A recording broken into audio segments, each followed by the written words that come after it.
Welcome to Margin Points. Today we're going to be talking about today's essays, which are 79, 80, and 81.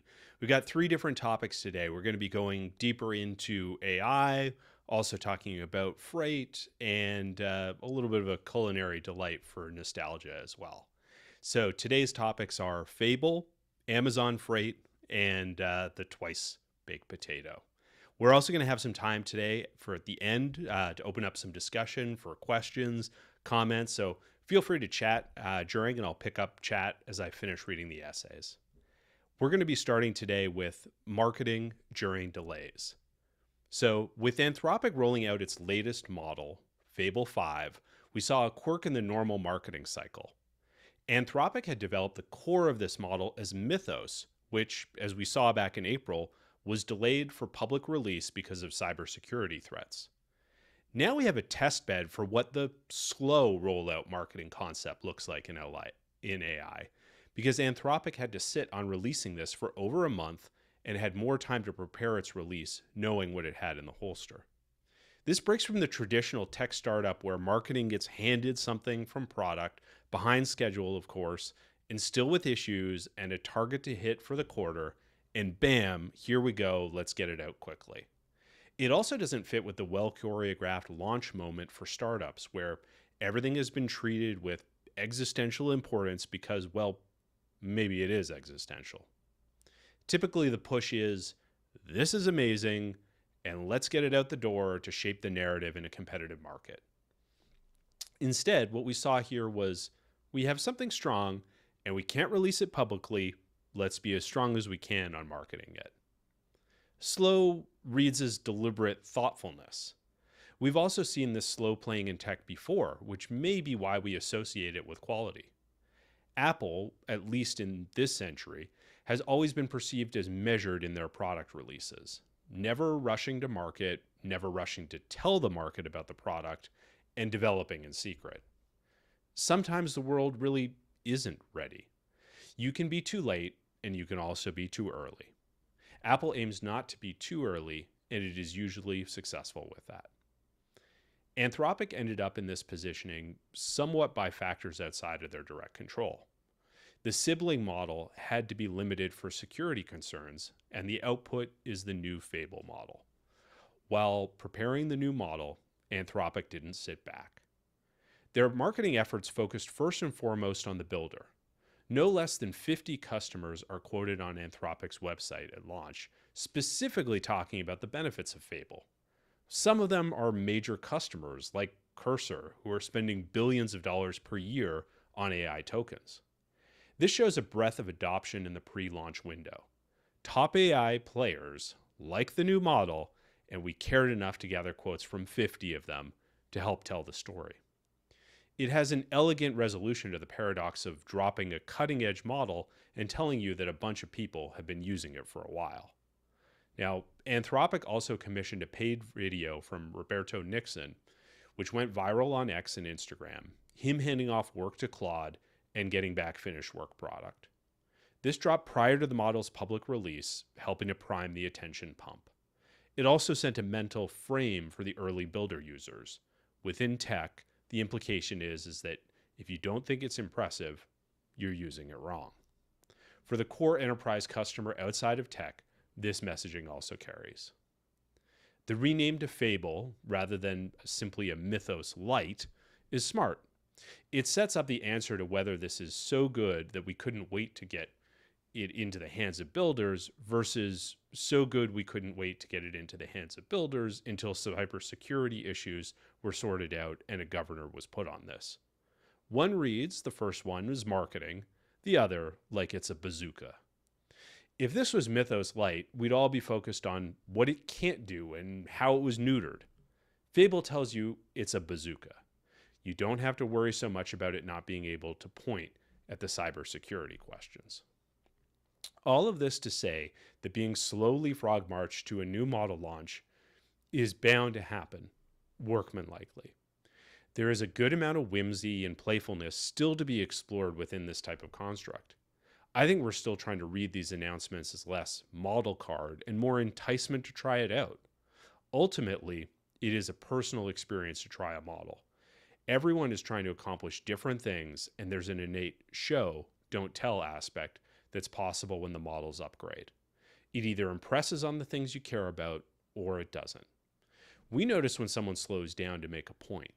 Technical details in craft can be overused in regards to AI. Pace, though, isn't. Well, we can actually jump to chat. There's a couple questions here to jump in on. Firstly, great question about whether I've actually used Fable yet. I have had a little bit of a chance to play around with it. One thing I noticed right away, the usage goes relatively quickly. Set it up with a couple different tasks for it, mainly around design. I wanted to really see how it could put together images, how it could kind of create different cutscenes for the live stream. And it did really well with setting up the countdown timer that you guys saw at the start of this stream, and was able to put that in pretty well. I'd have to play with it a lot more to really come to more of a judgment with it, but it was pretty impressive. And I had tried similar scene design in earlier models and required a little bit more prompting, a lot more to kind of put it in through, and then I don't think had ultimately the same level of polish without more work. So I think pretty promising to start with, but pretty excited to dive in there. And I think a lot of that is really driven by the marketing and the framing of it, that it was this kind of step forward. And I think they've kind of taken more of a design, Anthropic has taken more of a design forward focus to this, focusing more on the interfaces that you could design on the web with it, and the pictures that you're able to generate from it. I think were pretty impressive right off of the bat. So interesting to see, will be cool to follow, but it's definitely in the rotation now for me. And I think the marketing helped to build that interest, where it was like must try on day one, as opposed to, okay, I'm going to get around to it at some point. I think next we're going to jump in on Amazon and look at Amazon Freight. So our next essay is on Amazon Can Help. Now, imagine Amazon enters your well-established market with the same service you are offering. Your stock falls 5% today, but on the whole, you're structurally better off today than you were, before Amazon actually entered. This is what's playing out today in the US trucking market. There are a lot of positives here for legacy large trucking companies. In early May, Amazon announced it was going to be entering the small parcel, small package space and air freight business, and selling its shipping services to businesses beyond just its Amazon sellers.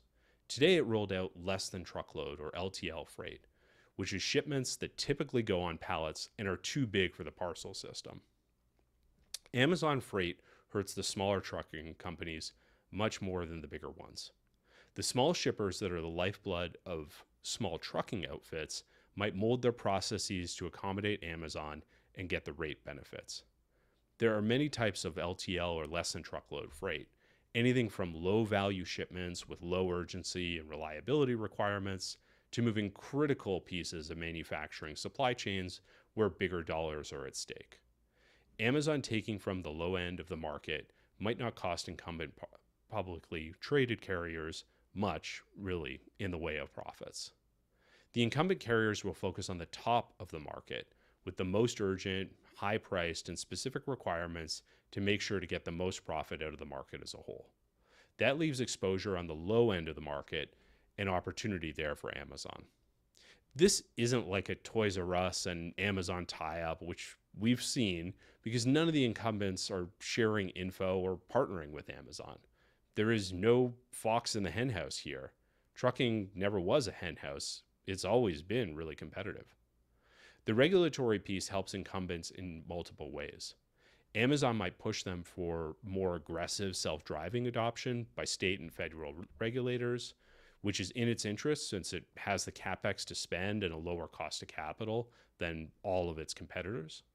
But as established players, carriers like Old Dominion, who have a $50 billion market cap, have a massive cost of capital advantage over smaller competitors. They might not benefit as much from self-driving trucks as Amazon, but they're still going to outperform their smaller competitors. Amazon and the legacy carriers are all aligned to cut out fraudulent driver records and unlicensed truck drivers, which lower revenue for everyone and punish companies who abide by safety standards. This is a major problem in the industry, with companies like Superego allegedly running chameleon operations that spin up and shut down as soon as they rack up too many safety violations. If some players in the industry get ahead with unlicensed labor and evading federal laws around driving hours, anyone coming in that has some lobbying heft to clean up enforcement of the current laws would be a big benefit. Amazon has an advantage in using this space on the sides of its trucks for advertising. Walmart has done this really well with its own fleet. The LTL carriers like Old Dominion haven't maximized the value of this, and they aren't well positioned to do it. They can't use the ad space as effectively themselves, not like Amazon or Walmart, and they don't have sales arms built to maximize it with others. An Amazon truck on the highway or making a delivery will always seem in place and appropriate, allowing them to get maximum value for being a traveling billboard. If Old Dominion signs advertising deals with Coca-Cola to wrap a lot of their trucks, it would look odd in a lot of contexts, like picking up a few pallets from a fertilizer plant. Amazon also has the ability to better capture and ingest training data from drivers, lumpers who work on docks moving pallets, and yard jockeys, and turn it into usable insights and improvements better than any competitor in the space. Advertising space and training data will help Amazon be more profitable on the lower margin lanes, but it won't matter on the top of the market space where the incumbents are focused. Amazon's profits might not come from the large incumbents' pockets. Some of it will be net new. You can believe that Amazon sees opportunity here while not needing to believe that it's zero sum for the large carriers. Amazon is a friendly competitor in this market compared to where the status quo could go with looser labor standards and more haphazard safety. The advantages Amazon has won't be directly aimed at incumbents. It's a unique moment where the incumbents shouldn't be too jammed up that Amazon is entering the market. Drive on. Next essay is on nostalgia and the twice-baked potato. So it's nostalgia is new for some. Nostalgia marketing can only work if consumers were alive for when the product used to be popular, right? Bloomberg reports on a new study on food and beverage trends. Quote, dirty martinis, ice cream floats, and baked Alaska are all back in vogue, according to Data Central. But a lot of Gen Z consumers ordering these items don't even know their vintage. In a recent survey, the research firm asked consumers about a limited time offer of twice-baked potatoes, the 1960s delicacy featuring a hollowed out spud or potato filled with mashed potatoes and cheese and topped with bacon or whatever else they wanted to stuff in there at the chain Twin Peaks. Incredibly, 68% of Gen Z respondents categorized it as, quote, extremely new and different or very new and different, end quote. Now, nostalgia marketing only works for a portion of the market demographic. For the rest of your audience, assuming you want sales outside of the core demographic, you're relying on some factors that drove interest in the original concept at the original time. Sure, some of the uptake now in this case is Gen X and millennials who remember overstuffed potatoes with all the fixins at family dinners, casual dining buffets, and fancy steakhouses. But for the Gen Z who has no idea that twice-baked potatoes have been around for a while, there is no nostalgia at play.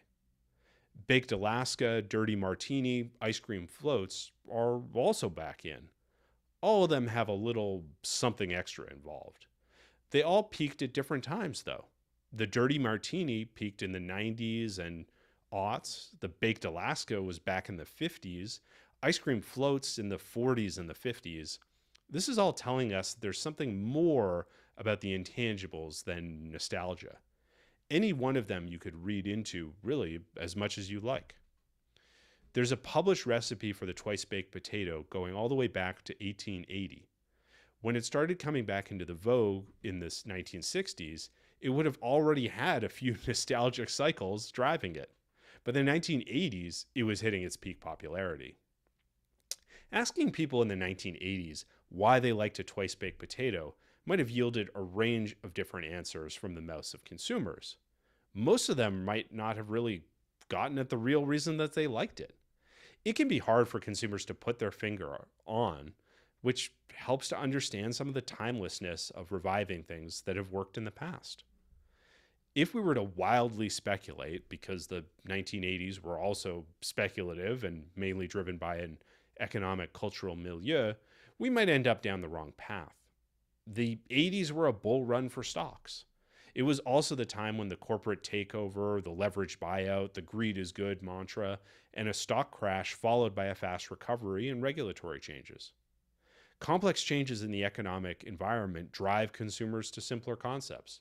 Stock market growth drives consumers to small indulgences. This type of grafting of time periods for specific consumer tastes back to the present falls down. We'll learn something not from reading the tea leaves, but looking at why consumers who are showing up for a nostalgia train they have never seen before are behaving the way they are. Product revivals are much more about the products than the nostalgia. And I'm hearing Bobby Cosmic loves twice baked potatoes, and I'm really wondering if that love ever waned, or that was really something that just has carried through, undiminished over time with it. Oftentimes people have these kind of nostalgic elements, and when you look at these lists of products that are kind of coming back in, I find it's really pretty natural. Like, I was looking at the list for a while, like, okay, twice baked potato, okay, I can kind of understand. Maybe there's a story about, like, you really want all of it stuffed in, right? And feeling like you're getting so much an element to it. And I was like, okay, that I could maybe think about that. But then how do you contrast that with, like, the dirty martini as well? Well, that doesn't have that same sort of dynamic to it, or a baked Alaska, which maybe just seems over the top of, like, flambeing the outside of it.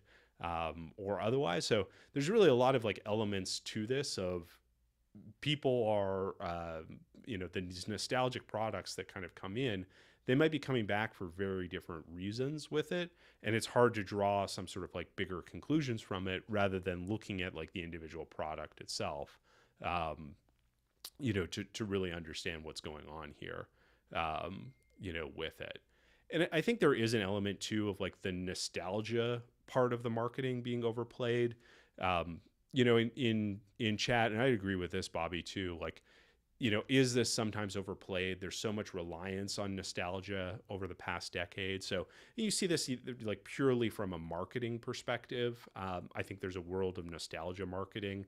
I think it was Coinbase this year at the Super Bowl that had like Backstreet as background sound for a commercial that they did, which was clearly geared towards, like, hey, we're marketing to you, millennial, like, we are speaking directly to you with this soundtrack that's back. And you do see that in a lot of commercials now for it. I think Lowe's harkens back to, like, 90s rap. I believe that they've got some of that going on. And I really separate those two of, like, marketing nostalgia and basically showing or signifying to your audience, hey, we get you, and we're playing your songs, we are marketing to you, versus, like, the product focused nostalgia where truly, like, the product itself is at play, and it's being kind of brought back. And this is also, I think, from a risk standpoint, it's helpful to think about some of these products of, like, that these products were successful in the past, that they kind of achieved that product market fit. Maybe it's some element of that that also drives that, in Hollywood, the kind of sequels driving towards saying, hey, let's just roll out a sequel to an already successful franchise here. It's less risk and has that element to it. I think that's something that we really see, play out in a different way here. These aren't sequels. These are things that have been clearly out of favor, clearly out of fashion for a longer period, and now coming back in with it. I think rare, much more rare. Obviously, we saw that kind of within the Star Wars universe of sequels that, or prequels, let's say, that there was a longer period of time that passed before they came in. But it seems much more the motif in Hollywood is to continue with a series if it's working, at this point, to try to make that work and kind of get as much value out of it all at the same period with it. So yeah, I think that's another topic. It'd be great to dive into a little bit more of how that works with sequels and maybe some other comparisons, with it. I'm seeing some notes on, yeah, there's nothing new under the sun. Well, maybe. I think oftentimes, there's these sort of interesting adaptations to it or otherwise, that you kind of take a same sort of core of a product or something that was interesting with it and then twist it. Even looking at some of these products that are coming in, I think Coke is playing with a like creamsicle type flavored drink with it, which is a little bit of like throwback and nostalgia marketing, but with a different twist into it. So I think there's kind of all of these sorts of adjustments that are being made and can make it really captivating for consumers with it. But definitely the sorts of trends that are fun to dive in on, when they come up. Well, great. Thanks everybody for joining today for Margin Points. We're going to be back tomorrow with some new essays, and excited to share